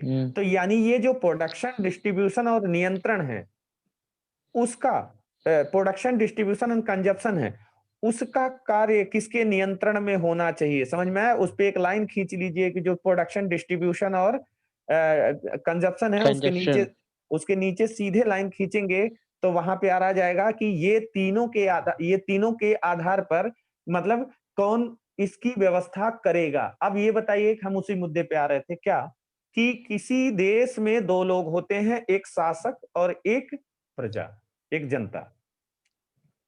एक होता है कौन, जो रूल करता है, और एक होती है पब्लिक। अब ये बताइए कि उस देश की पूरी पब्लिक को, भाई सुई से लेकर और हवाई जहाज तक सारी चीजें मार्केट में अवेलेबल है ना? Yes sir. ठीक है। अब ये बताइए कि मान ले किसी को कपड़े की जरूरत है, किसी को सर्फ की जरूरत है, किसी को पेन की जरूरत है, किसी को और चीज, तमाम विभिन्न प्रकार की जो चीजें हैं। अब ये हुआ कि मैटर ये फंसा, जब नेशन बिल्डिंग होना शुरू हो गया, यानी राष्ट्र के रूप में देशों का निर्माण होना शुरू हो गया, तो समस्या ये आई कि इस जनता का भरण पोषण कौन करेगा, इसकी सारी आवश्यकताओं की पूर्ति कौन करेगा? तो दो लोग थे, उन्होंने कहा कि जनता ने राजा बनाया है, तो इनकी जिम्मेदारी क्या है कि पूरे जनता के लिए डिस्ट्रीब्यूशन, वितरण और क्या है, प्रोडक्शन करने का कार्य किसे दिया जाए? राजा को। तो वर्तमान परिप्रेक्ष्य में अगर राजा को हम देखें तो कौन है? गवर्नमेंट है। ठीक। तो हमारी गार्जियन, जैसे हम तो यूपी में है, तो हमारे तो अगर देखा जाए तो यूपी के पापा हैं योगी जी, और दादाजी हैं कौन? मोदी जी। और अगर ठीक है, तो इसका मतलब कि अगर बच्चा बिगड़ गया तो इसकी जिम्मेदारी किसके ऊपर जाती है? योगी जी और मोदी जी। मोदी जी के ऊपर। अब ये मान लो कि हम लोग बर्बाद हो रहे हैं, काहे बर्बाद हो रहे हैं? काहे कि हमें पापा संसाधन नहीं दे रहे हैं।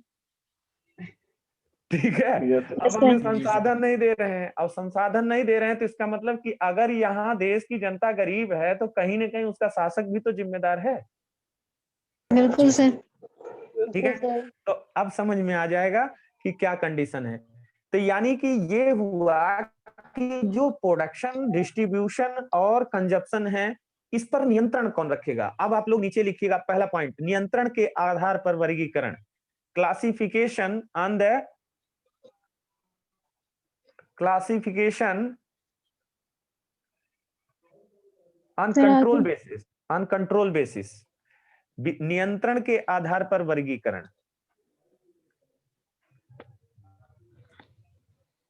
क्लियर? Yes sir. ठीक है, अब देखिए नियंत्रण के आधार पर वर्गीकरण। अब आप लोग खुद आंसर दीजिए। एक जन थोड़ा फ्रंट पे आइए, सामने आइए विजुअल। ठीक है, कोई एक जन आ जाए। जी चलिए, सर। अब देखिए नियंत्रण हमने लिखवाया, तो नियंत्रण के आधार पर अगर हम देखते हैं तो ये बताइए कि जो देश है उसमें कितने लोग हैं? एक तरफ जनता है, एक तरफ जनता है और दूसरा कौन है? राजा। तो या तो दो चीजें हो, या तो जिम्मेदारी राजा ले कि हम प्रोडक्शन, डिस्ट्रीब्यूशन और कंजप्शन की जिम्मेदारी लेते हैं। दूसरी चीज, या तो पब्लिक ले कि हाँ इसी में से कुछ लोग क्या बोलते हैं, अडानी, अंबानी, टाटा जैसे कुछ बिजनेसमैन ले कि नहीं हम प्रोडक्ट बनाएंगे, हर प्रोडक्ट बनाएंगे और हम क्या है, एक ट्रांसपेरेंसी के आधार पर पूरी जनता को इसको क्या करेंगे, सबकी नीड को क्या करेंगे, फुलफिल करेंगे। तो मुद्दा ये आया कि अब ये एक व्यक्ति थे, तो सबसे पहले देखा गया कि नियंत्रण कौन करेगा। तो नियंत्रण के आधार पर तीन प्रकार की अर्थव्यवस्था होती है। सबसे पहली चीजें आई कि देखिएगा, आप पहली हेडिंग डालेंगे सोशलिस्ट इकोनॉमी, समाजवादी या सार्वजनिक अर्थव्यवस्था। नियंत्रण के आधार पर वर्गीकरण है, तो नियंत्रण के आधार पर ग्राफ में बनाते जाइए, उसी तरह से आप उसको नोट डाउन करते जाइए। नियंत्रण के आधार पर तीन इकोनॉमी लिखेंगे आप लोग। नियंत्रण के आधार पर तीन इकोनॉमी लिखेंगे इसमें। यस सर आगे। ठीक, तो समाजवादी पहले और आगे? देखिए पहला लिखिएगा सोशलिस्ट या समाजवादी अर्थव्यवस्था। ठीक है, जिम्मेदारी कौन ले रहा है? सरकार। गवर्नमेंट। सरकार ले रहा है। समाज। ठीक है, अब देखिए स्थिति क्या आती है कि अब ये आइडिया दिया किसने, कि क्योंकि जनता है तो किसी ने कहा कि एक व्यक्ति थे जिनका नाम था, बता रहे हैं, कार्ल मार्क्स ने विचार किया कि देखिए जनता अभी इतनी परिपक्व है नहीं, क्योंकि अभी सारे लोग तो, अमेरिका 1776 में आजाद हुआ, ब्रिटेन में इंडस्ट्रियलाइजेशन की व्यवस्था बाद में पड़ी, वहां पर फ्यूडलिज्म सोसाइटी थी, फ्रांस रिवॉल्यूशन हुआ, इटली का एकीकरण हुआ, विश्व तमाम प्रकार की स्थिति थी। तो क्या जनता इस समय इतनी कैपेबल है? नहीं है। और अगर जनता कैपेबल भी है तो अभी उसके अंदर पूरी तरह से राष्ट्रवाद की भावना नहीं आई है। भारत में तो अभी हकीकत में तो अभी भी नहीं आई है। आईएनसी वाले फैलाने की कोशिश किए थे लेकिन अभी पूरा नहीं है, अब धीरे धीरे आ रही, हमको लग रहा है। जी सर। लोग थोड़ा धर्म से ऊपर उठ रहे हैं, कुछ विकास के लिए सोच रहे हैं। ठीक है, तो अब स्थिति ये आती है कि कार्ल मार्क्स ने कहा कि ऐसा है कि अभी शुरुआती दौर में हमें क्या करना पड़ेगा। उन्होंने एक आइडिया दिया कि सरकार को, कि एक काम करिए कि जितना प्रोडक्शन, डिस्ट्रीब्यूशन और कंजप्शन हो, ये सरकार स्वयं जिम्मेदारी ले। ठीक है, क्योंकि जब सरकार जिम्मेदारी लेगी तो सरकार को बनाया किसने? उस देश की पूरी जनता पर। इसका मतलब प्रधानमंत्री के ऊपर हक किसका है? सबका है। ठीक है, सार्वजनिक इसीलिए। अब ये मान लीजिए कि अगर आप बनवाएंगे तो पता चले कि उनका पार्क है, वो प्राइवेट में बनवाए हैं तो हमको जाने ही नहीं दे रहे हैं। ठीक है, उनका जिनको मन कर रहा है। लेकिन जब कोई चीज प्रधानमंत्री बनवाएगा तो इसका मतलब सरकार बनवा रही है, और सरकार बनवा रही है तो प्रधानमंत्री को चुनने वाली कौन? प्रत्येक जनता है। तो इसका मतलब कि उसके द्वारा किए गए कार्यों पर किसका अधिकार है? जैसे पापा अगर मोटरसाइकिल लेके आए तो आप भाई लोग लड़ नहीं सकते क्योंकि मोटरसाइकिल सबकी है, लेकिन भैया अगर खरीद के लेके आएंगे तो बोल सकते हैं कि ना मोटरसाइकिल ना छुओ, लेकिन पापा पे तो सबका अधिकार है ना। जी। ठीक है। Yes, sir. तो इसलिए जो सार्वजनिक व्यवस्था बनी, यानी कि जो ऐसी अर्थव्यवस्था, इसमें आप लोग लिख लीजिएगा इसमें आप कार्ल मार्क्स का नाम डाल दीजिएगा। जो थॉट है वो किसने दिया था? Karl Marx. कार्ल मार्क्स ने दिया। ठीक है, अभी इसमें पॉइंट लिखिए आप लोग, समाजवादी अर्थव्यवस्था में पॉइंट लिखिए। लिखेंगे इस अर्थव्यवस्था में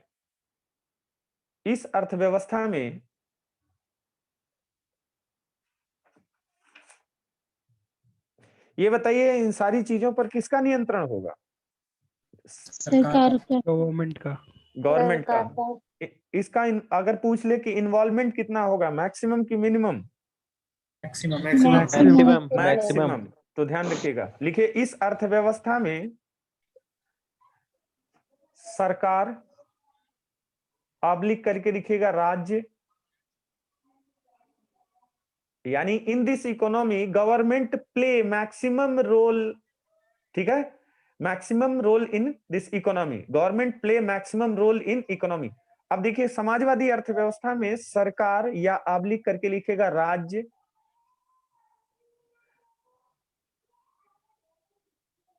राज्य का अधिकतम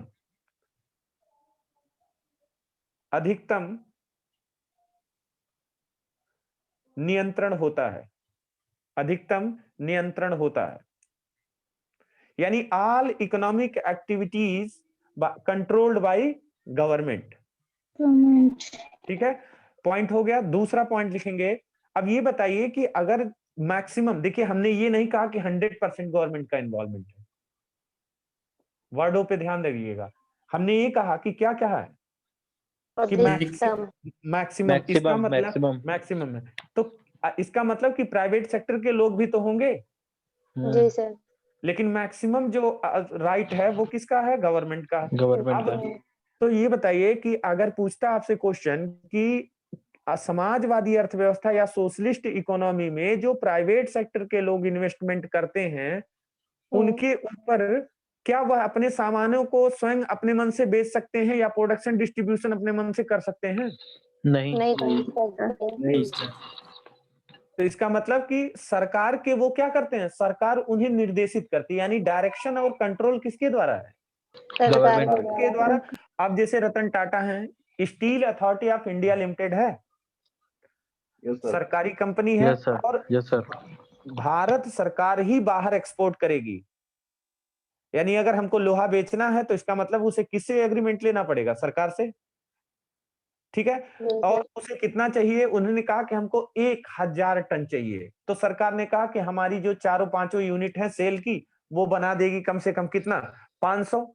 और टाटा से कह दिया कि आप 500 टन आप बना दीजिए। ठीक है, और आपको हम उसका तुरंत 500 टन का क्या कर देंगे? आपको दाम दे देंगे। तो टाटा ने बना के किसको बेचा? सरकार को। सरकार को। अब बाहर एक्सपोर्ट करने की रिस्पॉन्सिबिलिटी किसकी है? गवर्नमेंट।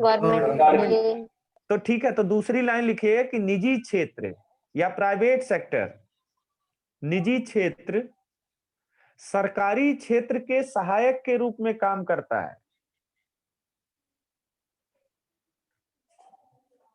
यानी प्राइवेट सेक्टर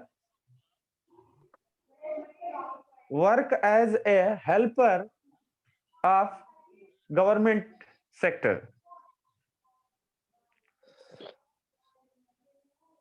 के रूप में कार्य करता है।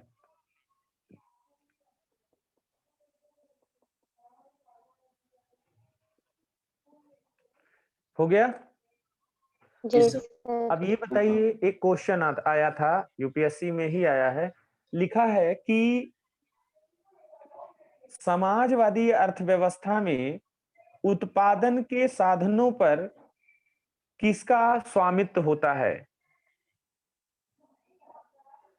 समाजवादी अर्थव्यवस्था में उत्पादन, यानी जो प्रोडक्शन वाले रिसोर्सेस हैं, उस पर अधिकार किसका होता है? सरकार का। गवर्नमेंट का। हम जान रहे हैं, आप लोग यही बोलेंगे, और लोग बोल लीजिए। ये बताइए हम क्या लोगों बोल का रहे होता थे? है, लोगों का। हाँ बिल्कुल, इंडिविजुअल का होगा। गलती मत करिएगा, इंडिविजुअल गलती मत करिएगा, बहुत क्लोज आंसर होता है। गवर्नमेंट से प्रोड्यूस करे तो हक और लोगों का है। हमने वही पब्लिक का बोला ना होगा कि सर। हमने वही बोला ना कि समाजवादी अर्थव्यवस्था में उत्पादन के साधनों पर किसका स्वामित्व होता है। अब ये देखिए क्या हो गया, उत्पादन के साधन क्या है? सेल है, गेल है, भेल है, एनटीपीसी, ये सारी हैं। जी सर। और इस पर अधिकार किसका है? पूरी जनता का है सिटीजन ना। का। तो गलती मत करिएगा कि हाँ हम पढ़ा दिए हैं कि उत्पादन के साधनों पर नियंत्रण होता है, लेकिन यहाँ क्या कह रहा है कि सोशलिस्ट इकोनॉमी में उत्पादन के साधनों पर किसका स्वामित्व है? स्वामित्व कौन है? स्वामी उसकी जनता ही है। सर एक बार जरा इंग्लिश में इसका क्वेश्चन रिपीट करिए। ठीक है, देखिए क्या कह रहा है कि जो प्रोडक्शन के जो रिसोर्सेस हैं, यानी जो प्रोडक्शन के इक्विपमेंट हैं, ठीक है, उस पर जो राइट है वो किसका है? अभी आपको बता दे रहे हैं, देखिए।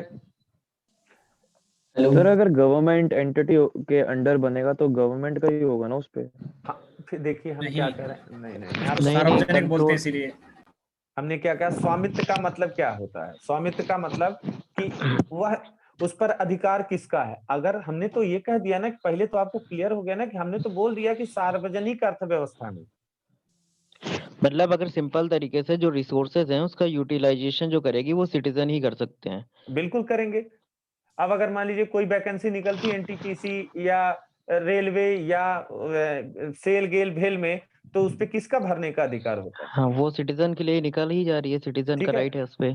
तो जो हमने क्या कहा कि जो उत्पादन के साधन है, साधन का मतलब क्या हुआ? जो रिसोर्सेस हैं, ठीक है, प्रोडक्शन करने के ये जो प्रोडक्शन के रिसोर्सेस हैं, उस पर फाइनली अगर देखा जाए तो किसका अधिकार है?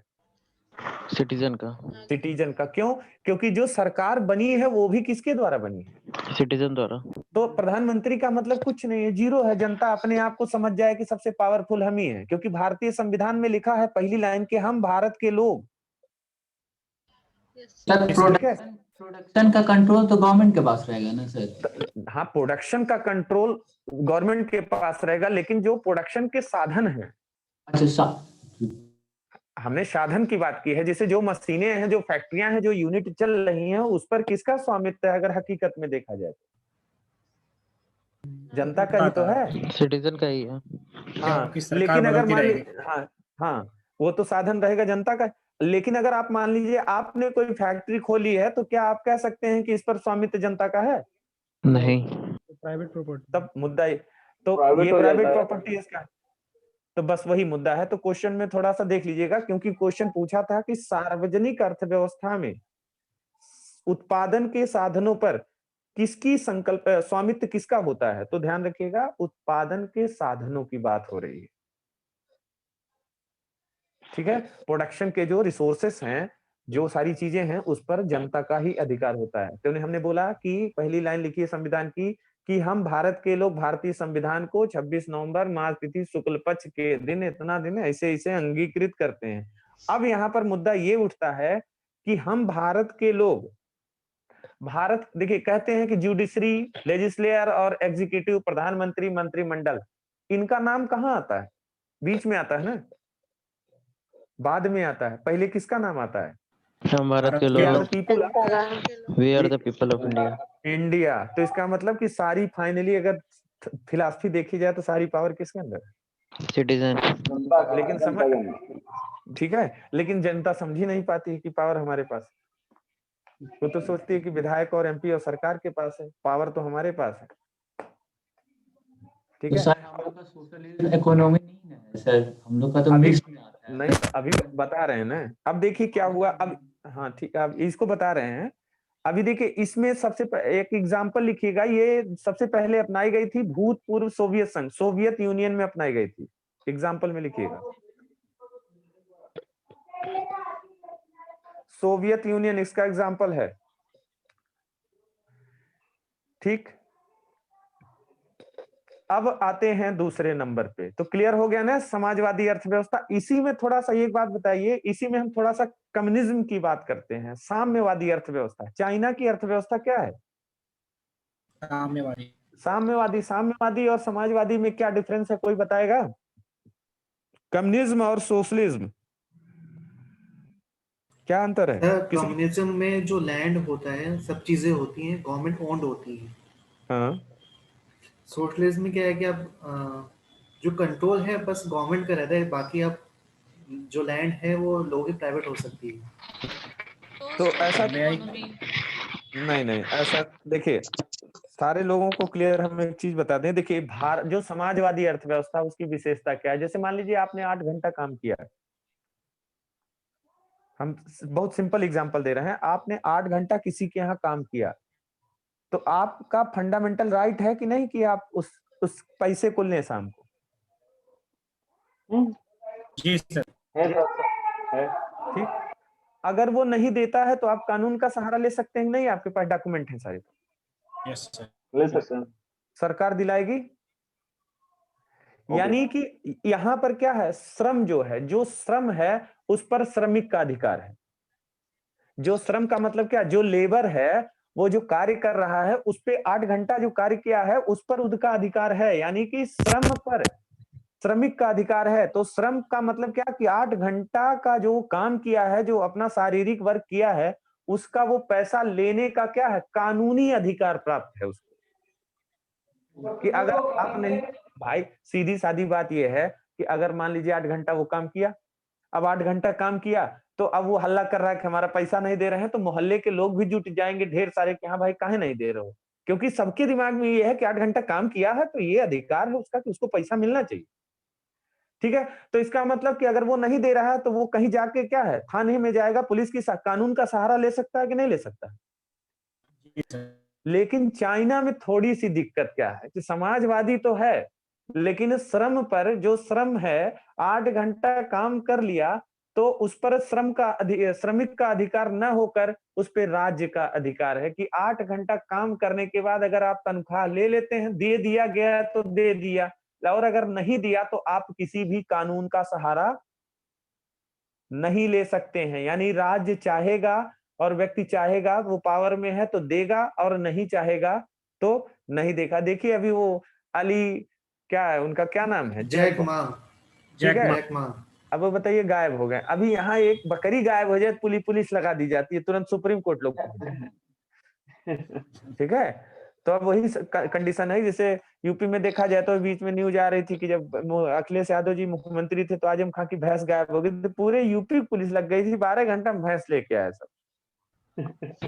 सर लीगल लैंग्वेज में कैसे बोलेंगे, दोनों में डिफरेंस? देखिए डिफरेंस में इसमें क्या है कि वहां पर थोड़ा सा क्या है, वहां पर राजतंत्रात्मक व्यवस्था है, ऑटोक्रेटिक। अगर डिफिनीशन लिखनी होगी इस हाँ। दोनों में डिफरेंस अगर लिखना होगा तो लीगल लैंग्वेज में जो डिफिनीशन होगी वो क्या होगी? लीगल लैंग्वेज में डिफिनीशन अभी आपको हम बता दे रहे हैं, अभी थोड़ी देर इसको चलने दीजिए। अभी जो जो चीजें हम आपको एक्स्ट्रा बता रहे हैं उसको हम आप लोगों को अभी लास्ट में बता देंगे। ठीक है, थोड़ी अंग्रेजी में बतानी पड़ेगी आप लोगों को, हिंदी में भी बतानी पड़ेगी, तो थोड़ा सा हम लीगल लैंग्वेज का यूज करेंगे, उस सब चीजें लिखवाएंगे, आप बिल्कुल परेशान मत होइए। ठीक है, हमने केवल अभी अंतर बताया है कि अब देखिए लीगल लैंग्वेज हम आपको बता दें कि जब उत्पादन, वितरण और जो कंजप्शन है, इन साधनों पर पूर्ण स्वामित्व जनता का नहीं होता है, यानी कुछ स्वामित्व उसमें लगभग उसमें अप्रत्यक्ष रूप में सरकार का स्वामित्व होता है, वैसी व्यवस्था को हम क्या कहेंगे? साम्यवादी। मतलब डायरेक्टली वे में तो नहीं, जैसे चाइना क्या है, डायरेक्टली वे में तो कोई आक्रमण नहीं करता, इसीलिए तो पीछे से गायब करवा देता है। तो कहीं ना कहीं उसे समाजवादी की भी क्या है, पॉइंट ऑफ व्यू देखना पड़ता है कि नहीं हम पूरी तरह से कम्युनिज्म नहीं है, लेकिन उसमें जो है वो राजा के अधिकारों वाली झलक दिखती है कि राजा जिसको चाहे गायब करवा दे। यहाँ देखिए क्या हो, यहाँ की जो सारी इकोनॉमिक एक्टिविटीज होती हैं और वहां की इकोनॉमिक एक्टिविटीज, बस दोनों में डिफरेंस कर लीजिए कि मतलब कि स्टेट जो है वो ओन्स और कंट्रोल करता है ना सारी फैक्ट्रीज, फर्म, सर्विस वगैरह।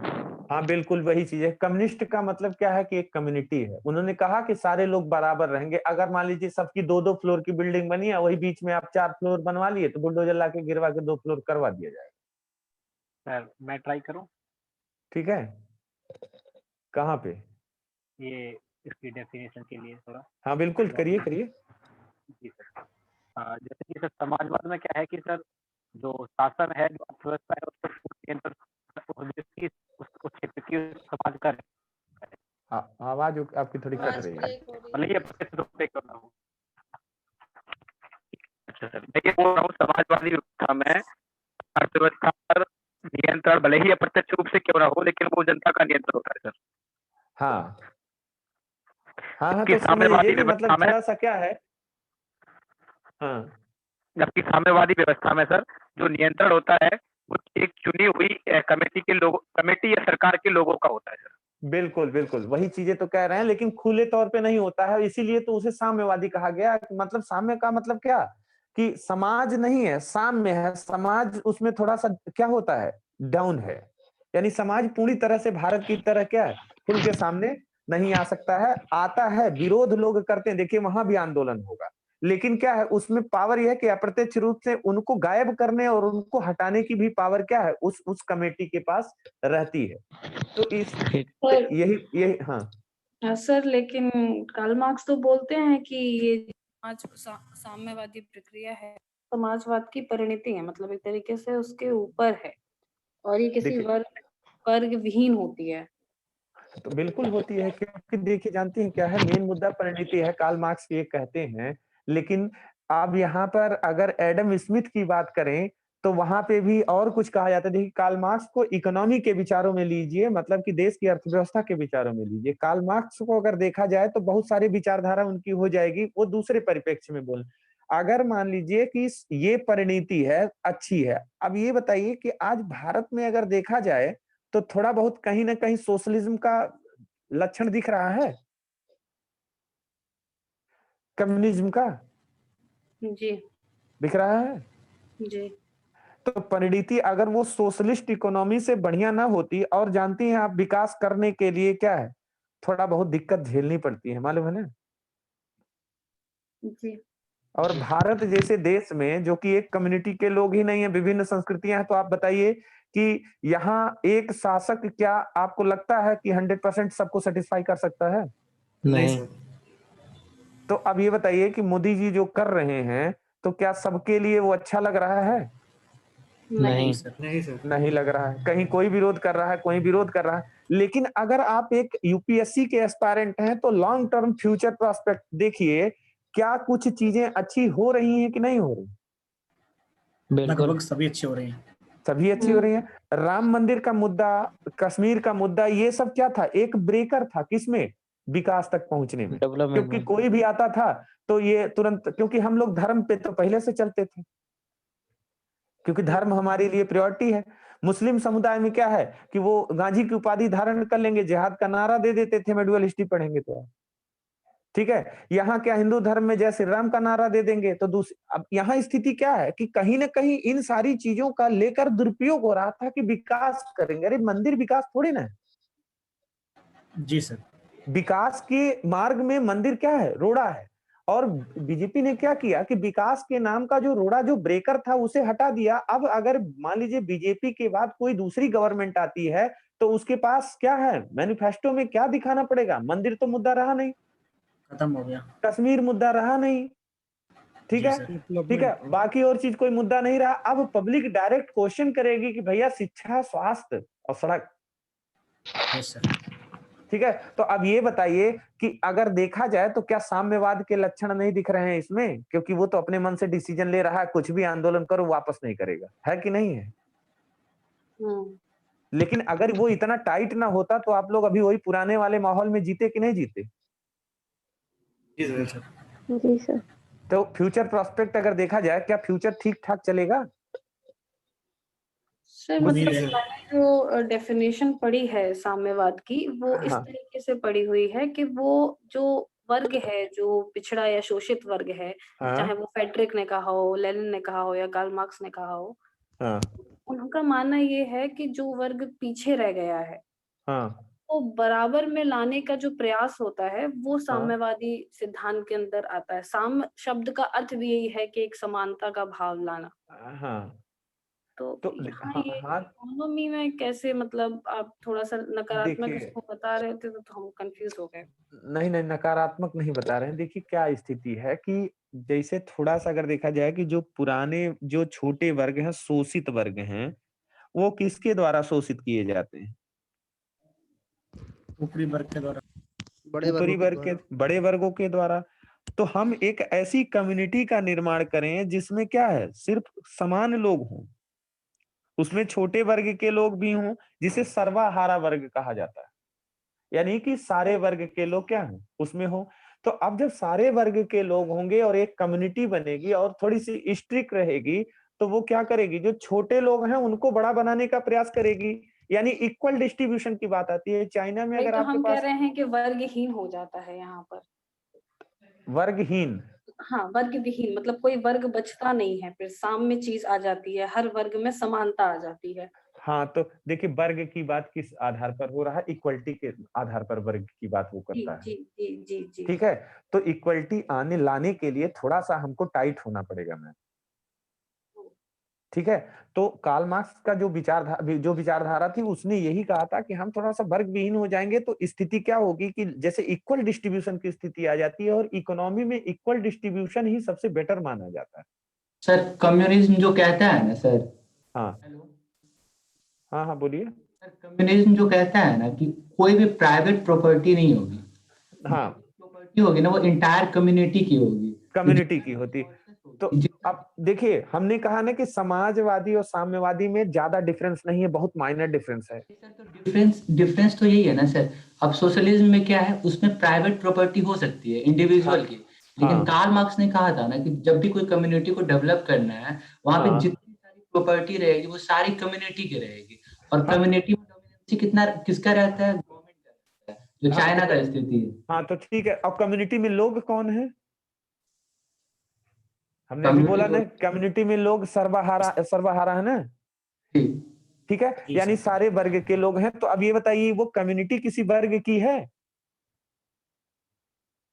वो कम्युनिटी जो बनी है शासन चलाने के लिए किसी वर्ग की है?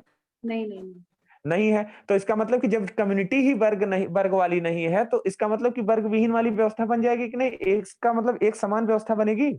जी, वही वो कहने का प्रयास कर रहा है और कुछ नहीं कह रहा है। कम्युनिटी ऐसा होल लेके चल रहा है ना सर, एक ही कम्युनिटी को लेके चल रहा है, कोई बड़ा नहीं कोई छोटा नहीं, एक ही कम्युनिटी है। तो बात सरकार उसमें डोमिनेंस करेगी और रिसोर्सेस। फाइनली क्या हुआ, बात तो इक्वालिटी की ही हुई है। जी सर। ठीक है, लेकिन भारत की स्थिति क्या है और चाइना की स्थिति क्या है और अन्य देशों की स्थिति क्या है कि कहीं न कहीं देखिए, अब कहा तो जाता है कि महिला सशक्तिकरण हो रहा है, ठीक, कहा तो जाता है, और हकीकत में देखा जाए तो क्या व्यवहारिक रूप में हकीकत में कुछ जमीनी स्तर पे है? हाँ है। ठीक है, क्षेत्रों में है सर, और कुछ में कुछ ठीक है, तो डिफरेंस है कि नहीं है? जी बिल्कुल। क्योंकि कुछ क्षेत्रों में है और कुछ में नहीं है।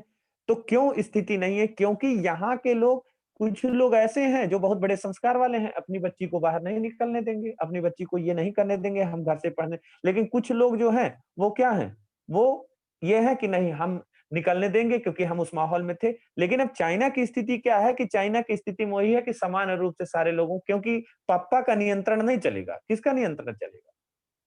सरकार का नियंत्रण चलेगा कि जो चीजें होंगी बराबर होंगी। अब चाइना में अगर आप एक उनके व्यक्ति चेयरमैन का सर होगा चाइना हाँ, के। चाइना के चेयरमैन की स्थिति आएगी। तो हम एक एग्जांपल दे रहे हैं, चाइना में अगर आप 1,500 स्क्वायर फीट जमीन खरीद लेते हैं, ठीक है, आप मान लीजिए आप हैं और आपकी शादी हो चुकी है, आपने 1,000-1,500 स्क्वायर फीट जमीन खरीद लिया, तो ये प्रावधान है, अब तो धीरे धीरे हटा है, ये प्रावधान है कि आप अपने नाम से फिर दोबारा जमीन वहां पर नहीं खरीद सकते हैं या कहीं पे। आप कब खरीदेंगे? जब आपका बच्चा हो जाएगा या उसके आगे प्लानिंग करेंगे, आपको दिखाना पड़ेगा। लेकिन अब भारत में बताइए ऐसी कोई व्यवस्था है? नहीं। जिसके पास है वो 200 बीघा खरीद लिया, अब पता चला। लेकिन और एक चीज और ध्यान रखिएगा, चाइना में जो प्लाटिंग मान लीजिए 200 प्लाट हैं, तो उनका लगाया गया है कि 1,000 स्क्वायर फीट बिकेंगे, तो अंतिम तक प्लाट वाला कितने में बिकेगा?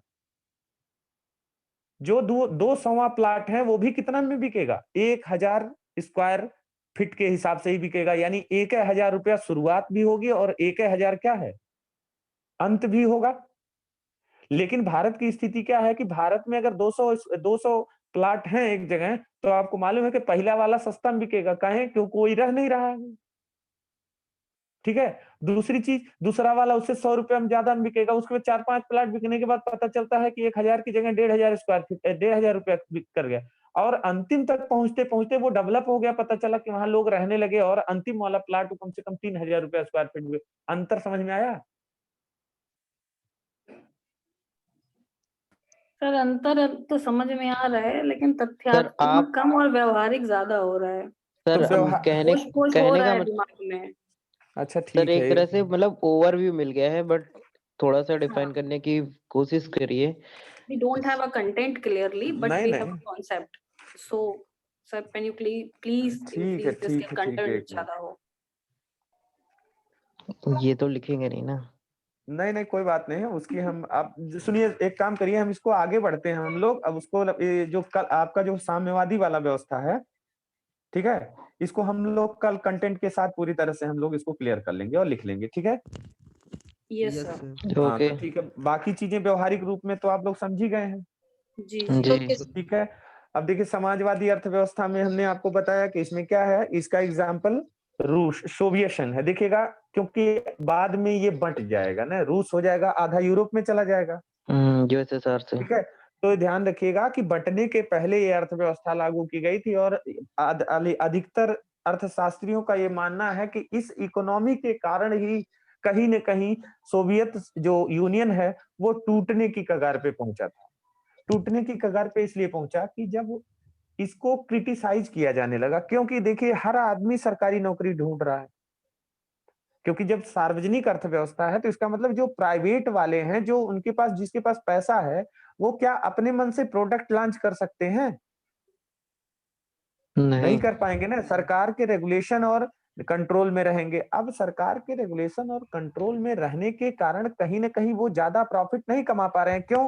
क्योंकि जो प्रोडक्शन, डिस्ट्रीब्यूशन और कंजप्शन है, ये तो डिसाइड कर रही है कौन? गवर्नमेंट। गवर्नमेंट। ठीक है, उनके पास संसाधन यानी रिसोर्स होते हुए भी वो उत्पादन नहीं कर सकते हैं, क्योंकि सरकार ने कह दिया कि इससे ज्यादा उत्पादन आपको नहीं करना है।